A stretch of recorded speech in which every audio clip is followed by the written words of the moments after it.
Okay. Good morning. Albert here at the Smokestack Hobby Shop. We're going to talk about breaking in a nitro vehicle. And what you do is you get your fuel bottle, make sure you got fuel in the bottle, of course, and you're going to fill up your tank, which I don't really need to fill my tank because I'm not going to be breaking this one in right now. But you would fill that tank up with fuel. And when you start the vehicle, you would use this easy start. You would put it in where you put it in to start it. Well, this one's back here, but you would hold your finger over the exhaust and you would crank the vehicle. You should see the fuel come up through the fuel line. This one's already full because I've already primed it. But when they're new, you need to prime them.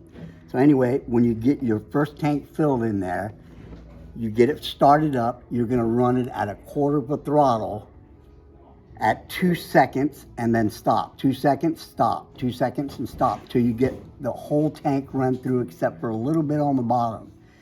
Then you would shut it off. You can put your finger on the exhaust and stop it, okay? Let it cool down for 15 minutes. Then your second tank of fuel after you fill it up, you're gonna do it the same as the first time, 2 seconds at a time, but you're gonna do it at a half throttle instead of 1/4 of a throttle. So half throttle on your second tank. And you do it at 2 seconds at a time.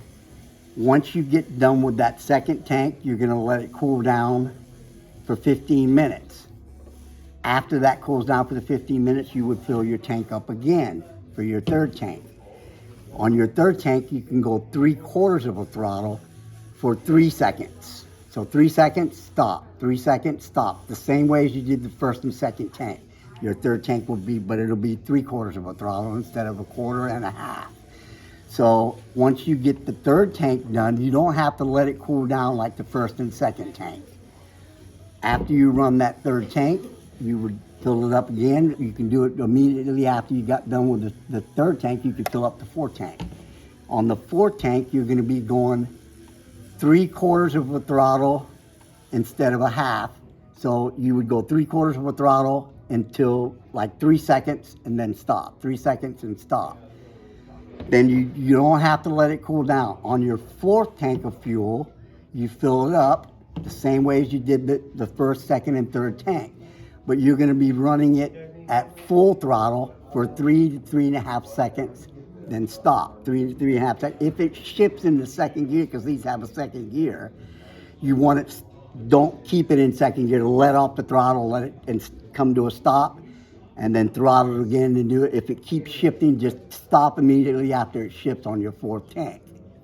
Okay, then your fifth and final tank, you want to fill up the car, and you can also go again at full throttle, but you can go from 3.5 to 4 seconds. No more than that. Once it shifts, you can hold it for 4 seconds, then slow down and stop, and then do that until your fifth tank, ends.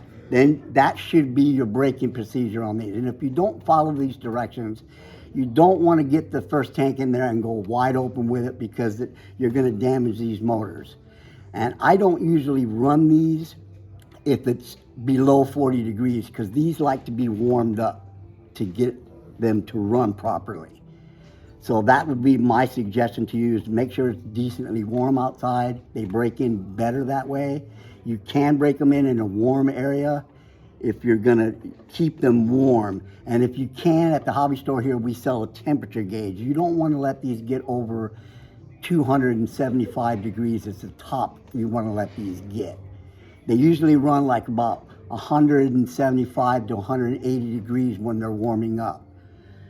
So you should be okay. If you have any problems with tuning, because these are already preset from the factory on your high-end needle and your low-end needle, so you shouldn't have any problems. If you do, if you buy them here at this hobby store, I can go over it with you and tell you what the issue is and make sure that you get it broke in properly. So I hope that was a help to you guys. And Traxxas, man, see you next time.